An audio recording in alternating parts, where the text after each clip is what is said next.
오늘날 많은 사람들은 보이는 것, 눈에 보이는 것을 믿습니다. 예수님을 믿지 않은 사람과 대화해보면 늘상 듣는 말 중에 하나가 하나님은 안 보인다, 하나님 안 보인다 라는 겁니다. 보이지 않는 것을 어떻게 믿냐 라고 말을 합니다. 자신은 그래서 나는 보이는 것만 믿는다. 보이는 것이 나를 지켜주지 무슨 보이지 않는 것이 나를 지켜줄 수 있냐고, 보이지 않는 것에 인생을 거는 건 정신 나간 짓이라고 이야기를 합니다. 저는 이것이 세상 사람들이 갖는 신관이라고 생각합니다. 우리는 그러한 신관을 가지고 있는 그러한 사람들 속에 우리가 다 살고 있습니다.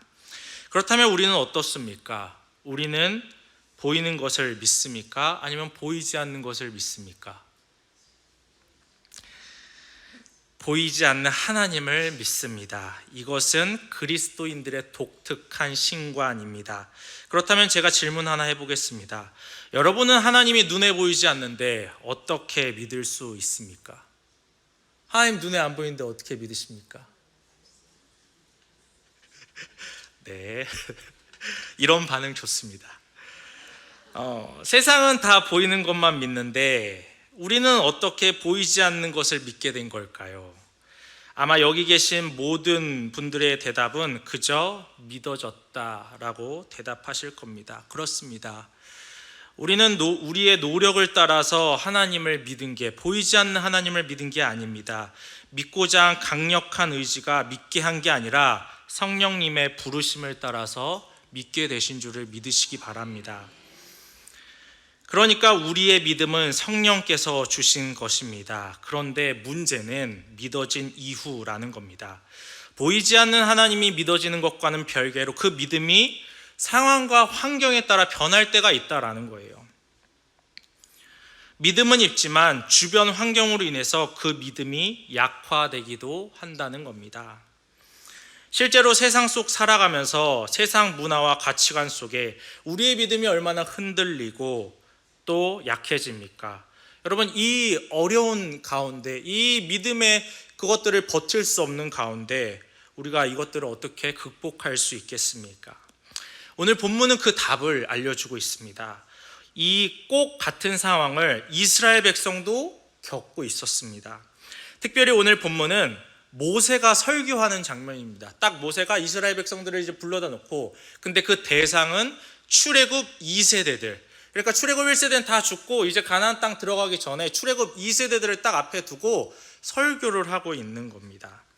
그런데 이 설교 내용이 뭐냐면 과거에 있었던 금송아지 사건을 다시 꺼내면서 그 사건 이후에 하나님이 어떻게 하셨는지를 지금 이야기하고 있습니다. 부디 오늘 말씀을 통해서 모세가 이 설교를 왜 다시 하고 있는지, 하나님의 의도는 무엇이었는지를 살펴보며 그 가운데 도전받고 결단하는 은혜가 있기를 소원합니다. 오늘 본문은 모세가 출애굽 2세대에게 금송아지 사건 이후에 하나님께서 어떻게 하셨는지를 설명하는데요. 우리 1절을 다 같이 한번 읽어보겠습니다. 시작. 그때 여호와께서 내게 이르시기를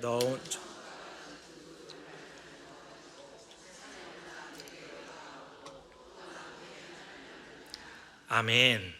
1절을 보면 그때에로 시작을 합니다. 그때가 언제입니까? 그때가 언제예요? 바로 앞절을 보면 모세가 하나님 앞에서 용서를 구했던 때,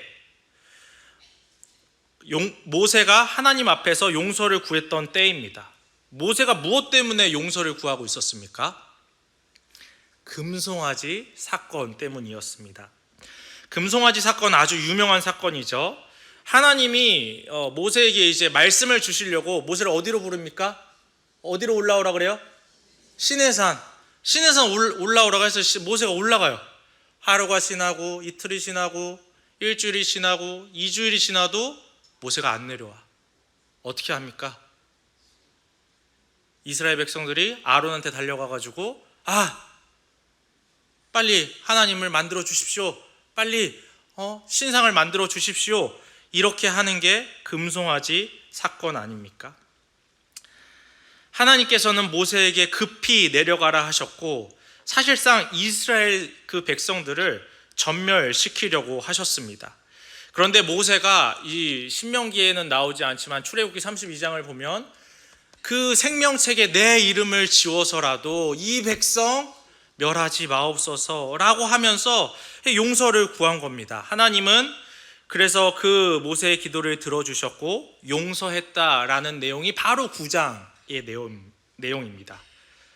그러니까 금송아지 사건이 마무리된 그때 1절을 이야기하고 있는 겁니다. 그런데 1절의 명령이 다소 이해가 가지 않습니다. 죄송합니다. 다시 1절을 읽어보겠습니다. 시작. 그때 여호와께서 내게 이르시기를 너는 처음과 같은 두 돌판을 다듬어 가지고 산에 올라오라. 내게로 나오고 또 나무개 하나를 만들라. 아멘. 하나님은 모세를 다시 신의 산으로 부르고 있습니다. 여러분 뭔가 이상하지 않습니까? 여기 처음과 같이라는 이 표현을 주목하시기 바랍니다. 처음과 같이라는 표현이 어떤 의미입니까? 지금 같은 상황을 반복하고 있다라는 겁니다. 잘 들으세요. 같은 상황을 반복하고 계시는 거예요. 10절도 한번 읽어보겠습니다. 10절입니다. 시작. 내가 처음과 같이 40주 40야를 산에 머물렀고 그때에도 여호와께서 내 말을 들으사 너를 참아 멸하지 아니하시고. 아멘. 여기서도 반복해서 나오는 문구가 무엇입니까? 처음과 같이입니다. 하나님은 의도적으로 상황을 재현하고 있는 겁니다. 그러면 어떤 상황을 재현하고 계신 겁니까? 이스라엘이 바로 범죄하기 직전의 상황을 재현하고 있는 겁니다. 모세가 처음과 같이 40주 40야, 그러니까 40일을 시내산에 머물렀습니다. 모세가 40일 동안 내려오지 않았을 때 우리가 어떤 일이 일어났는지는 다 압니다. 금송아지를 만들었던 거예요. 그러니까 지금 하나님은 다시 아무런 응답도 없고 보이지 않는 것 같고 역사하지 않는 것 같은 그러한 상황을 반복하고 계신다라는 겁니다. 여러분, 그렇다면 왜 하나님은 이러한 상황을 반복하실까요? 그 다음은 신명기 8장에서 찾을 수 있습니다. 우리 신명기 8장 2절에 이런 말씀이 있습니다. 내 하나님 여호와께서 이 40년 동안 내게 광야길을 걷게 하신 것을 기억하라. 이는 너를 낮추시며 너를 시험하사 내 마음이 어떠한지 그 명령을 지키는지 지키지 않는지 알려 하심이라. 하나님은 광야 40년의 일들을 시험이라고 하셨습니다. 그들이 그 상황 가운데 어떻게 하는지 그들의 마음과 그들의 믿음을 보기 위해서 시험하셨다라는 겁니다. 그러니까 하나님이 오늘 이와 같은 상황을 반복하고 계신 것도 그러한 맥락 속에서 해석해야 한다라는 겁니다. 그렇다면 하나님은 무엇을 시험하시려고 처음과 같은 상황을 만드신 걸까요? 이것을 이해하기 위해서는 금송아지 사건의 본질을 파악할 필요가 있습니다. 그들이 무엇을 실패했는지 파악해야 합니다. 우리는 금송아지 사건, 이게 10계명 몇 계명을 어긴 사건이죠? 2계명. 그렇죠? 그러니까 우리는 이 금송아지 사건이 2계명을 어긴 사건이라는 건 다 알아요. 그러면 왜 2계명을 어긴 걸까요? 네, 자, 지금부터 잘 들어보세요. 자, 2계명이 뭐냐면 2계명은 새긴 우상을 만들지 말고 어떤 형상도 만들지 말며 절하지 말라라는 계명입니다. 먼저 여기서 어떤 형상을 만들지도 말라는 것은 두 가지로 해석할 수 있습니다. 하나는 다른 신을 형상화해서 섬기지 말라는 겁니다. 바알과 같이 아세라와 같이 하나님이 아닌 다른 무언가를 형상화해서 만들지 말라라는 의미가 하나 있고요. 두 번째 의미는요, 하나님을 형상화해서는 안 된다는 겁니다. 눈에 보이지 않는 하나님을 어떤 무언가 형상으로 만들어내지 말라라는 이 두 가지 의미가 담겨 있는 것입니다. 출애굽기 32장을 보면 이스라엘 백성은 다른 신을 만들어서 섬긴 게 아니라, 그 금송아지는 다른 신을 만들어낸 게 아니라요, 하나님을 형상화한 사건이었습니다. 그렇다면 우리는 이런 질문을 던져야 합니다. 그들은 왜 하나님을 형상화했냐는 겁니다. 쉽게 말해서 왜 이 계명을 어겼습니까? 라는 질문이죠. 하나님의 수많은 역사를 경험하고도 뭐가 부족해서 그렇게 했을까라는 겁니다. 그것은 그들이 여전히 이방 신관을 버리지 못했기 때문입니다. 애초에 이스라엘 백성은 어디에 있었습니까? 이스라엘 백성이 어디에 있었죠? 애굽에 있었습니다. 퀴즈 여기서 맞히신 분 제가 뭘 써야 되나? 애굽에 몇 년이나 있었는지 혹시 아시는 분? 죄송합니다. 너무 많아서 제가 선물을 드릴 수가 없습니다. 네, 430년, 그러니까 400년 이상 그 애굽의 종으로 있었습니다. 당연히 그들은 애굽 모든 문화에 젖어 있을 수밖에 없었다라는 겁니다. 신관도 그렇습니다. 여러분, 애굽의 신관은 신상을 보고 섬기는 문화였습니다. 그들은 신상을 통해서 신이 함께 한다고 믿었습니다. 딱 신상이 있으면 신이 나와 함께 하고 있구나. 그럼 반대로 신상이 없으면 신이 우리와 함께 하지 않는구나 라고 생각을 했다라는 겁니다. 이 관점에서 금송아지 사건을 보겠습니다. 그들은 왜 하나님을 형상화했겠습니까? 하나님이 모세를 시내산으로 부르신 이후에 40일이 넘도록 감감무소식이었습니다. 생각해 보십시오. 갑자기 눈에 아무것도 보이지 않고 아무것도 보이지 않으니 두려워지기 시작을 한 겁니다. 신상이 없으니 불안하다. 그들의 의식 속에 깊이 자리 잡힌 옛 신관이 스물스물 올라온 것입니다. 다시 신상이 없으니, 보이는 게 없으니 하나님도 안 계신 것 같다고 생각한 것입니다. 이것이 그들이 하나님을 형상화한 이유입니다. 여전히 보이는 것으로 하나님의 존재를 확인하려 했던 그 마음, 여전히 보이는 것으로 자신의 안위를 돌보려 했던 그 마음, 버리지 못했던 옛 믿음의 방식이 금송아지를 만들어낸 배경이라는 겁니다. 다시 돌아와서 하나님이 지금 같은 상황을 반복하신 이유가 무엇입니까? 하나님은 같은 상황을 반복하심으로 어떤 걸 시험하려는 걸까요? 저는 하나님이 이스라엘 백성에게 이렇게 질문하고 있다고 생각합니다. 너희는 여전히 나를 볼 수 없을 거야. 그래도 날 믿을 수 있겠니?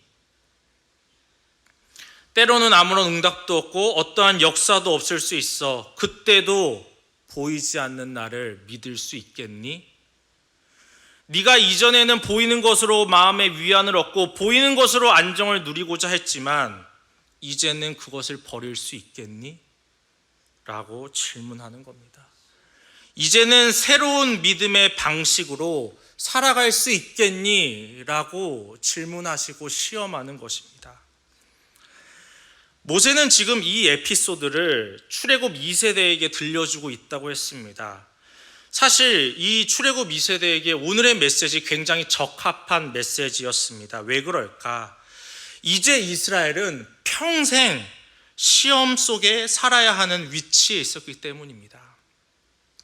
그들은 이제 가나안을 목전에 둔 상황이었습니다. 이제 그들은 가나안에 들어갑니다. 가나안 땅에 들어가는 것은 기정사실입니다. 그런데 이제 그 가나안 땅에 들어가면 어떻게 되겠습니까? 가나안 땅에 들어가면 불기둥과 구름기둥이 있습니까? 없습니다. 가나안 땅에 들어가면 만나와 메추라기가 내립니까? 안 내립니다. 반면에 그 땅에 들어가면 뭐가 보입니까? 가나안 땅의 수많은 우상들. 그들 눈에 보이는 건 가나안 땅에 수많은 우상들이 보인다라는 거예요. 그들의 문화를 접할 수밖에 없었다라는 겁니다. 이제는 그들이 정말 보이는 것과 보이지 않는 것 사이에서 믿음 지키며 살아야 하는 늘 시험의 연속 가운데 있었다라는 것입니다. 그래서 모세가 이렇게 이야기하는 겁니다. 출애굽 2세대들아, 이제 이전의 신관을 버려라. 그 신관으로는 너희가 그 땅에서 살아갈 수가 없다. 이제는 새로운 땅에서 새로운 믿음의 방식으로 살아라 라고 지금 이 본문을 꺼낸 겁니다. 그렇습니다. 여러분, 우리의 삶도 매일매일이 시험의 연속입니다. 보이는 것과 보이지 않는 것 사이에서 여러분, 우리는 모두가 다 믿음을 지키며 살아가고 있다라는 겁니다. 밖을 나가 보십시오. 세상 사람들 가운데로 들어가 보십시오. 거기에 하나님이 있습니까? 하나님은 없고 온통 눈에 보이는 것 천지입니다. SNS 혹시 아시나요? 뭐 인스타그램 같은 거 아시나요? 그런 것들을 보면 그 현란한 것에 얼마나 현혹되는지 모릅니다. 이제 우리 젊은 사람들은 막 그 SNS 같은 데 사진을 올리는데 뭐 이제 거룩한 사람들 말고 일반 세상 사람들이 뭘 올리냐면 막 호텔 가서 노는 사진들, 막 해외여행 가서 막 좋은 거 먹고 막 좋은 거 하는 그런 사진들, 좋은 집, 좋은 차, 그런 사진들을 막 올립니다.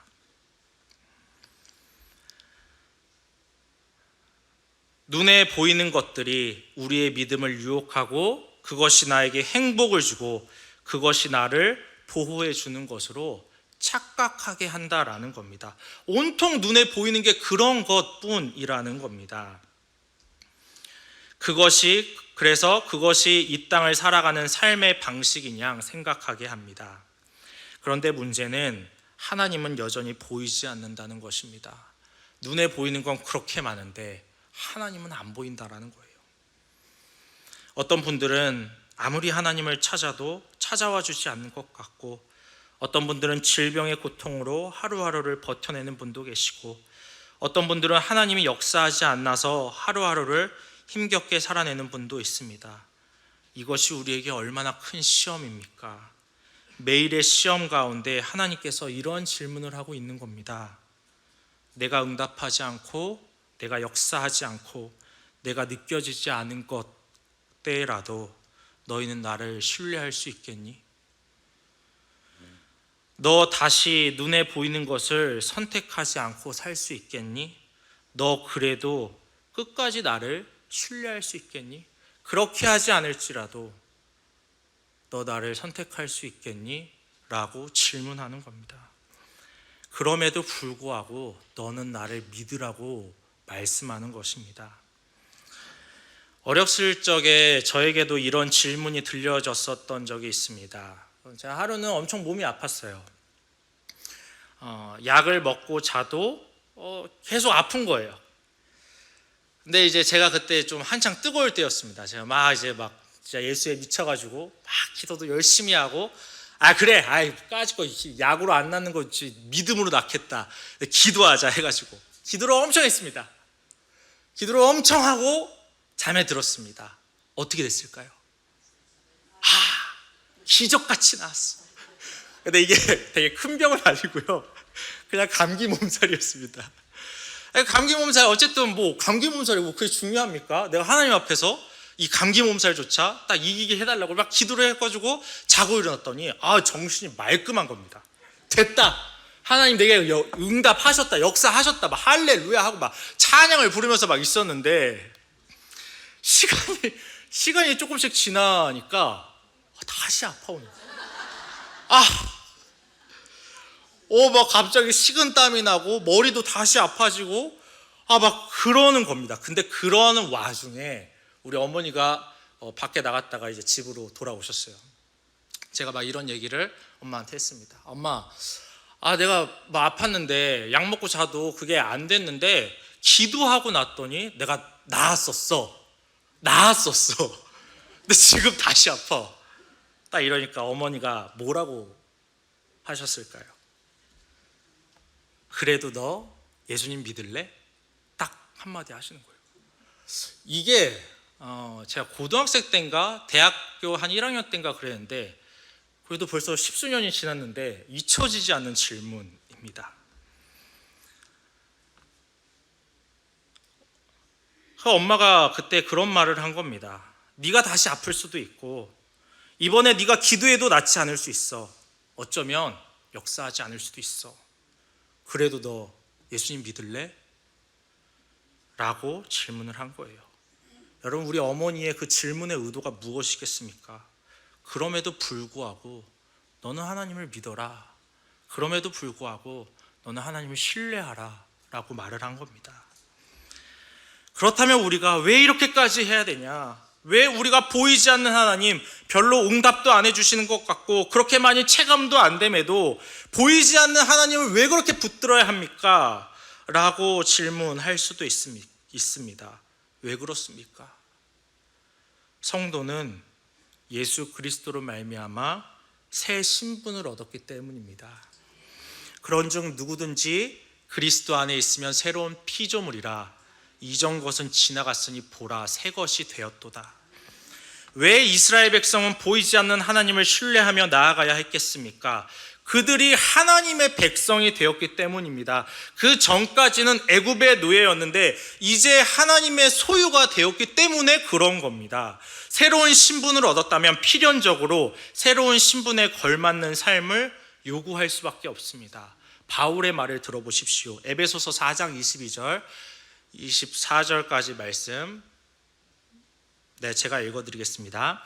너희는 유혹의 욕심을 따라 썩어져가는 구습을 따르는 옛사람을 벗어버리고 오직 너희의 심령이 새롭게 되어 하나님을 따라 의와 진리의 거룩함으로 지으심을 받은 새 사람을 입으라. 아멘. 쉽게 말해 변화된 삶을 살라는 겁니다. 이전과는 다른 삶을 살아야 된다라는 거예요. 다시 돌아가지 말라라는 거예요. 이전의 삶은 버려라. 왜? 너가 이제는 새로운 신분을 얻었기 때문이다. 이제는 그래서 이전과 같은 방식으로 살아서는 안 되고 이전과 같은 방식으로는 살 수 없고 믿음으로 살아야 한다라고 말을 하는 겁니다. 응답하지 않는 시간이 길어진다 해도, 혹 내게 고통의 시간이 길어진다고 해도 예전으로 돌아가는 것이 아니라 다시 눈에 보이지 않는 것에 의존하며 거기서 너의 안위를 찾지 말라라고 말을 하는 겁니다. 이 시간 우리의 믿음을 점검해 봤으면 좋겠습니다. 우리는 어떻습니까? 어떤 분은 평안한 삶을 살기도 하지만 어떤 분은 어려운 상황에 직면하고 있는 분도 계십니다. 어떤 분은 여전히 긴 터널을 가고 계신 분도 있을 겁니다. 질문하겠습니다. 여러분은 그때 어떻게 하고 계십니까? 여전히 보이지 않는 하나님을 소망하고 계십니까? 아니면 결국 그래 돈이지, 그래 결정적인 순간에 아무런 일도 일어나지 않고 아무런 응답도 일어나지 않을 때 그래 결국 나를 도와주는 건 돈이구나, 그래 결국 나를 도와주는 건 눈에 보이는 것이구나 하면서 그것들을 통해 나의 안위를 돌보려고 하지는 않으십니까? 어떤 부분은 이 부분에 대해서 안 되는 걸 어째요 막 이러면서 대수롭지 않게 생각할 수도 있습니다. 그러나 여전히 옛 구습을 버리지 못하고 새 삶을 살아내지 못하는 건 하나님을 무능하게 만드는 겁니다. 잘 들어보세요. 여러분, 이스라엘이 금송아지 사건 이후에 어떻게 용서받았는지 한번 보십시오. 모세의 고백을 들어보세요. 9장 28절을 같이 읽어보겠습니다. 앞에 나와 있습니다. 시작. 주께서 우리를 인도하여 내신 그 땅,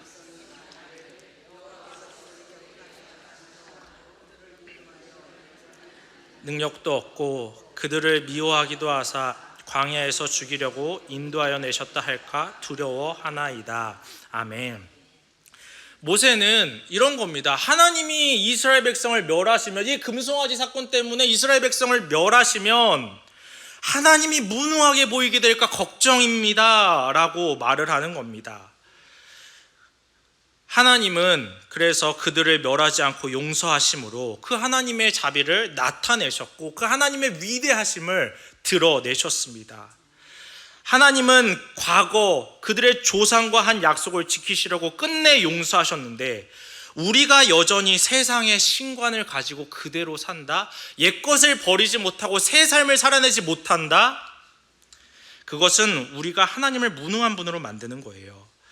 이번에 중고등부 수련회를 준비하면서 참으로 좀 안타까운 그러한 일들이 있었습니다. 뭐 엄청난 일은 아니고요.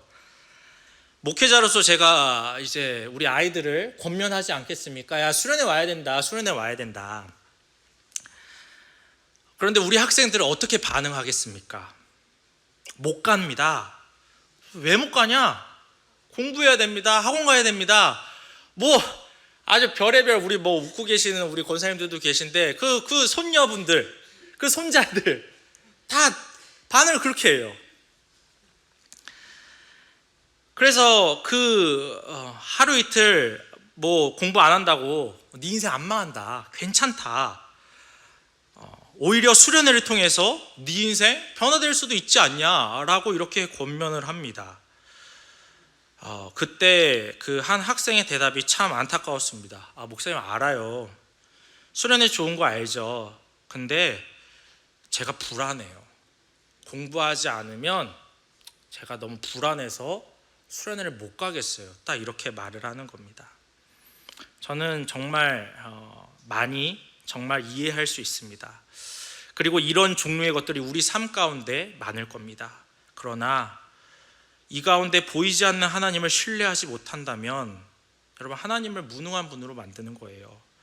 하나님이 우리를 새 사람으로 만들어 주셨음에도 여전히 옛 구습을 따라 살고 변화된 모습을 보여주지 않는다면 세상 사람들이 하나님을 어떻게 생각하겠습니까? 자기 백성 하나 변화시키지도 못하는 무능한 분으로. 물론 하나님이 무능한 분이 아닙니다. 그러나 세상 사람들 입장에서는 우리의 모습을 보면서 저 사람 하나 변화시키지도 못하는데 하나님 너무 무능한 거 아니냐라고 생각할 수도 있다라는 겁니다. 여러분, 그렇다면 누가 보이지 않는 하나님을 신뢰할 수 있겠습니까? 누가 보이지 않는 하나님께로 나올 수 있겠습니까? 우리조차도 하나님을 무능한 분으로 만들어 버리는데, 우리조차도 그 불안을 이기지 못하고 그 눈에 보이는 것을 해야만, 그 눈에 보이는 것을 가져야만 안위를 얻는데, 보이지 않는 하나님으로는 평안을 얻을 수도 없고 그것들을 통하여서 나의 마음에 평강을 얻을 수도 없는데 누가 하나님께, 그 보이지 않는 하나님께 나아올 수 있겠습니까? 여러분, 보이지 않아도 믿으실 수 있기를 바랍니다. 보이지 않아도 하나님을 신뢰할 수 있기를 바랍니다. 이것은 신자의 삶의 방식입니다. 여러분, 믿음을 확증하십시오. 바울은 우리에게 이렇게 권면했습니다. 너희는 믿음 안에 있는가? 너희 자신을 시험하고 너희 자신을 확증하라. 예수 그리스도께서 너희 안에 계신 줄을 너희가 스스로 알지 못하느냐? 그렇지 않으면 너희는 버림받은 자니라. 여러분, 믿음은 확증하는 겁니다. 말로만 믿는다가 아니라 확증해야 돼요. 하나님 앞에서 믿음을 드러내야 하는 것입니다. 믿는다 하면서 오늘도 여전히 눈에 보이는 것을 찾고 눈에 보이는 것을 통해 안위를 얻는다면 그 믿음을 여러분 어떻게 확증할 수 있겠습니까? 여러분, 어떻게 그러면서 하나님이 내 안에 계시다고 이야기할 수 있겠습니까? 비록 내가 고난 중에 있더라도, 기도 응답이 더디더라도 끝까지 인내함으로 여러분 믿음을 확증하시기 바랍니다. 오늘도 눈에 보이는 것을 통해 행복을 얻을 수 있고 그것이 편한 삶이라고 세상 사람들은 말할 수 있습니다. 속지 마십시오. 세상 가운데 여러분의 믿음을 확증하는 은혜가 있기를 바랍니다. 두 번째로 오늘 본문은 연약한 우리에게 믿고 붙들 수 있는 것을 주시는 하나님을 보여줍니다. 2절에서 5절, 우리 2절에서 5절을 같이 한번 읽어보겠습니다. 시작. 내가 깨트린 처음 판에 쓴 말을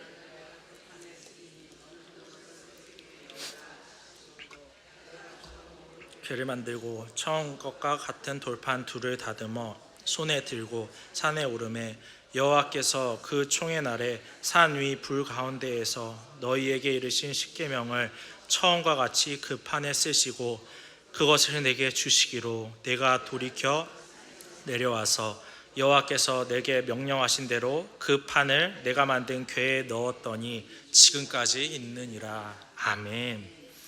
2절에서 5절이 하는 말씀은 굉장히 간단합니다. 다시 올라와라. 내가 너한테 말씀을 주겠다. 그래서 모세는 그 말씀을 받아서 그 언약궤에 넣었다. 지금까지도 그게 있다라고 이야기를 하는 겁니다. 여러분, 하나님이 말씀을 주신 이유가 뭘까요? 단순하게 생각하면 하나님의 뜻을 알게 하려고 주셨다고 생각할 수도 있습니다. 맞습니다. 1차적으로는 기록된 말씀만큼 명확히 하나님의 뜻을 알 수 있는 방법은 없기 때문입니다. 그래서 하나님의 뜻을 정확하게 알게 하고자 말씀을 주셨습니다. 그러나 앞선 배경을 생각할 때 두 가지 이유를 더 생각할 수 있습니다. 먼저는 그가 말씀을 주심으로 자신이 유일한 신임을 증명하신 겁니다. 생각해 보십시오. 그 고대 근동에서 어느 신이 자기를 계시하고 어느 신이 자기의 뜻을 드러냈습니까? 아무도 그렇게 하지 않았다라는 거예요. 당시 우상은 그저 사람이 만들어낸 조각품에 불과했습니다. 그 우상은 인격적이지도 않고 자신의 뜻을 드러낼 수도 없는 무능한 것이라고 계속해서 성경은 이야기합니다. 그래서 예레미야 10장 8절 9절에 이런 말씀이 있습니다. 그들은 다 무지하고 어리석은 것이니 우상의 가르침은 나무뿐이라. 다시스에서 가져온 은박과 우바스에서 가져온 금으로 꾸미되 기술공과 은장색의 손으로 만들었고 청색 자색 옷을 입었나니 이는 정교한 솜씨로 만든 것이거니와. 그러니까 그냥 화려해 보이기는 합니다. 좋아 보이기는 합니다만 조각품, 자신을 계시할 수도 없는 무능한 신이라는 겁니다. 그런데 하나님이 말씀을 주셨다는 건 나는 다른 우상과 다르다, 나는 유일한 신이다 라는 것을 알려주는 겁니다. 나만이 신뢰할 수 있다라고 드러내신 겁니다. 두 번째는 말씀을 주심으로 하나님을 보여주셨다라는 겁니다. 이것은 그 형상, 그 모습을 보여주셨다라는 게 아니라 믿음의 실체를 보여주셨다라는 겁니다. 보이지 않는 하나님을 믿는 것이 힘든 그들에게 영원히 변하지 않는 말씀을 보게 함으로 그들의 믿음이 흔들리지 않게 하신 겁니다. 그렇습니다. 모세가 본문에서 말하고자 하는 건 하나님만이 유일한 분이다. 계시를 주신 신이 어디 있냐? 봐라, 하나님만이 유일하다. 하나님이 우리에게 믿음의 실체를 주셨다. 너희가 이제 붙들 것은 신상이 아니라 말씀이다 라고 말하는 것입니다. 마찬가지입니다. 하나님은 오늘도 우리에게 말씀을 주셨습니다. 그것이 무엇입니까? 성경이라고 생각할 수 있지만 예수 그리스도입니다. 요한복음 1장 1절에 태초에 말씀이 계시니라. 이 말씀이 하나님과 함께 계셨으니 이 말씀은 곧 하나님이시라. 하나님이 우리에게 말씀을 주셨는데 그 말씀은 예수 그리스도입니다.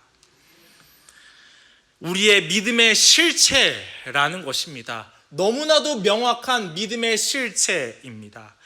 여러분, 우리는 허상을 믿는 사람들이 아닙니다. 세상 사람은 우리가 마치 허상을 믿는다고 생각합니다. 아닙니다. 우리에게는 확실한 믿음의 실체가 있습니다. 하나님은 우리에게 영원히 붙들 수 있는 그 실체를 허락하셨습니다. 예수 그리스도입니다. 그래서 성경은 예수 그리스도를 이렇게 표현합니다. 본래 하나님을 본 사람이 없으되 아버지 품속에 있는 독생하신 하나님이 나타나셨느니라. 그리스도는 하나님의 형상이니라. 그러니까 이전까지는 하나님을 볼 수도 없어서 그 보이지 않는 하나님에 대한 그 갈망이 있었는데 하나님께서 우리의 그 연약함과 우리의 그 보지 않은 욕망을 아시고 형상, 하나님의 형상 곧 그리스도를 우리에게 주셨다라는 겁니다. 그런 그가 우리에게 이렇게 약속하셨습니다. 내가 세상 끝날까지 너희와 항상 함께하겠다. 임마누엘의 하나님이 계시는데 우리의 믿음이 흔들릴 이유가 어디에 있겠습니까? 우리가 어렵고 힘들 때 다시 눈에 보이지 않는 것을 찾을 이유가 어디에 있습니까?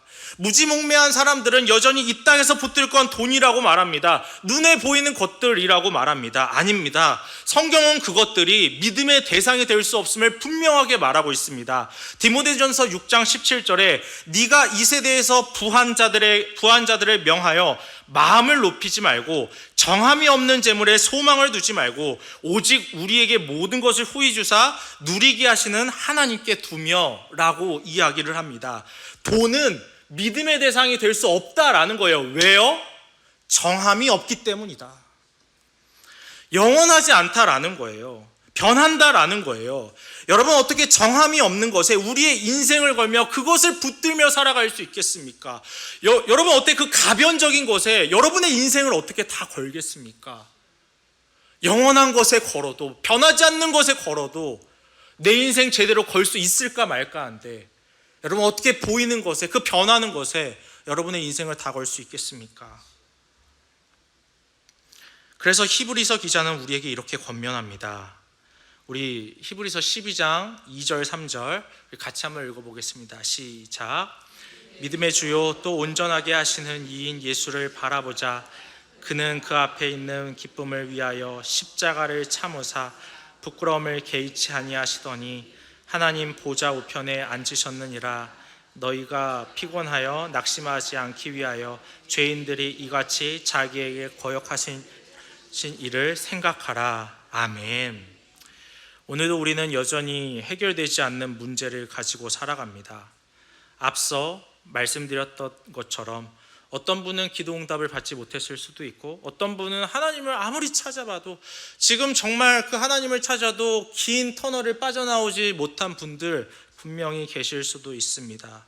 어떤 분들은 고통의 기간, 그 나의 질병의 고통이 끝나지 않아서 여전히 괴로운 가운데 있는 분도 계실 수 있습니다. 그때 히브리서 기자가 이렇게 이야기하는 겁니다. 믿음의 주요 온전하게 하시는 이인 예수를 바라보자. 죄인들이 이같이 자기에게 거역한 일을 참으신 이를 생각하라. 여러분, 우리가 얼마나 주님을 거역했습니까? 우리가 얼마나 주님을 힘들게 했습니까?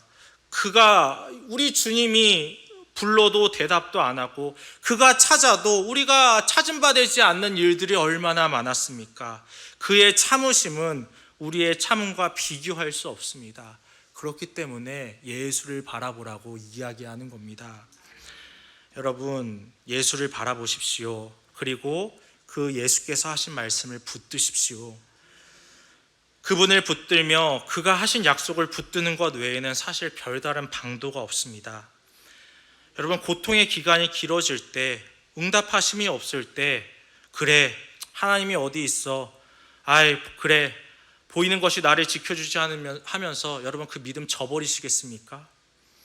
하나님이 분명 나와 함께 하신다고 하셨어. 하나님은 꺼져가는 심지를 끄지 않는다고 하셨어. 하나님은 상한 갈대를 꺾지 않는다고 하셨어 하는 그 약속의 말씀을 믿는 것밖에는 방도가 없습니다.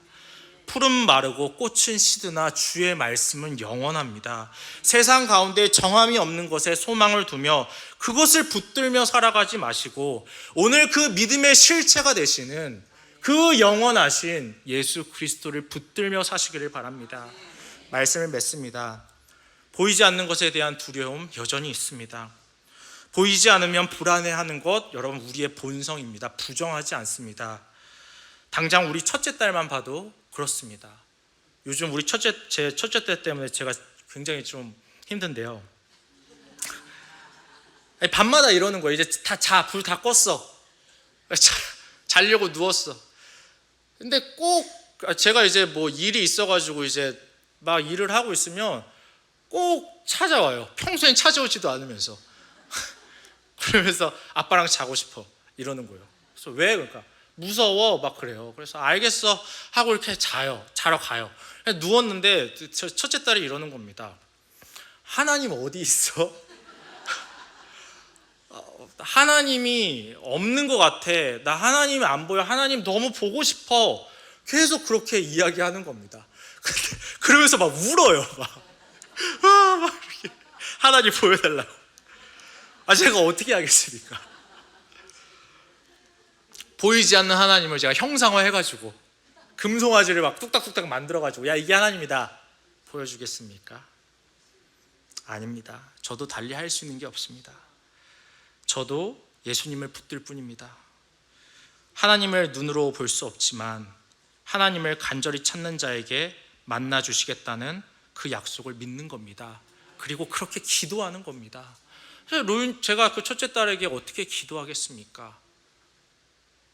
하나님을 찾는 자에게 만나 주시겠다 하는 그 약속을 믿습니다. 하나님, 우리 첫째 딸 가운데 하나님 보여주십시오.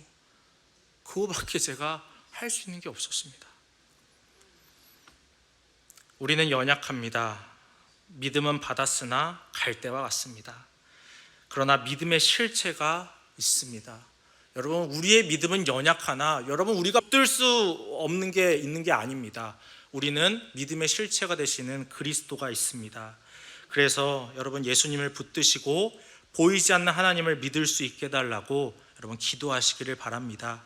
그러할 때 하나님 만나주시고 믿음을 굳게 하는 역사가 우리 모든 성도님들에게 있기를 주님의 이름으로 축복합니다.